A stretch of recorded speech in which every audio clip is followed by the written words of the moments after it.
بسم اللہ الرحمن الرحیم۔ السلام علیکم۔ مجھے خوشی ہو رہی ہے کہ بہت سارے لوگوں نے صحیح بخاری کا مطالعہ شروع کر دیا ہے۔ اللہ تعالیٰ میرے ساتھ ان کو بھی صحیح بخاری کا مطالعہ مکمل کرنے کی توفیق دے۔ آج میں صحیح بخاری کی کتاب کے چوتھے باب کتاب وضو کے بیان سے حدیث نمبر 180 لے کر حاضر ہوں۔ چلائیں اس سے مل کر مستفید ہوتے ہیں۔ ہم سے اسحاق بن منصور نے بیان کیا، کہا ہمیں نظر نے خبر دی، کہا ہم کو شعبہ نے حکم کے واسطے سے بتلایا، وہ ذکوان سے، وہ ابو صالح سے، وہ ابو سعید خدری سے روایت کرتے ہیں کہ رسول صلی اللہ علیہ وآلہ وسلم نے ایک انصاری کو بلایا، وہ آئے تو ان کے سر سے پانی ٹپک رہا تھا۔ رسول اللہ صلی اللہ علیہ وآلہ وسلم نے فرمایا، شاید ہم نے تمہیں جلدی میں ڈال دیا۔ انہوں نے کہا جی ہاں۔ تب رسول اللہ صلی اللہ علیہ وآلہ وسلم نے فرمایا، جب کوئی جلدی کا کام آ پڑے یا تمہیں انزال نہ ہو تو تم پر وضو ہے، غسل ضروری نہیں۔ حدیث نمبر 181۔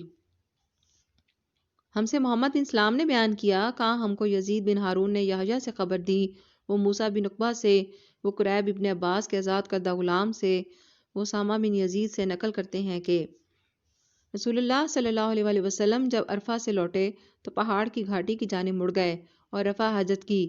اسامہ کہتے ہیں کہ پھر آپ صلی اللہ علیہ وآلہ وسلم نے وضو کیا اور میں آپ صلی اللہ علیہ وآلہ وسلم کے اعضاء پر پانی ڈالنے لگا اور آپ صلی اللہ علیہ وآلہ وسلم وضو فرماتے رہے۔ میں نے کہا یا رسول اللہ، اب آپ نماز پڑھیں گے؟ آپ صلی اللہ علیہ وآلہ وسلم نے فرمایا، نماز کا مقام تمہارے سامنے یعنی مزدلفہ میں ہے، وہاں نماز پڑھی جائے گی۔ حدیث نمبر 182۔ ہم سے عمر بن علی نے بیان کیا، انہوں نے کہا ہم سے عبد الوہاب نے بیان کیا، انہوں نے کہا میں نے یحییٰ بن سعید سے سنا، انہوں نے کہا مجھے سعد بن ابراہیم نے نافع بن جبیر بن مطعم سے بتلایا، انہوں نے عروہ بن مغیرہ بن شعبہ سے سنا، وہ مغیرہ بن شعبہ رضی اللہ تعالیٰ عنہ سے نقل کرتے ہیں کہ وہ ایک سفر میں رسول اللہ صلی اللہ علیہ وآلہ وسلم کے ساتھ تھے، وہاں آپ رفع حاجت کے لیے تشریف لے گئے۔ جب آپ واپس آئے تو آپ صلی اللہ علیہ وآلہ وسلم نے وضو شروع کیا تو مغیرہ بن شعبہ آپ کے اعضائے وضو پر پانی ڈالنے لگے۔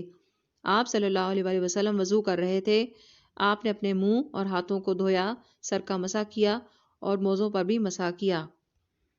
جزاک اللہ۔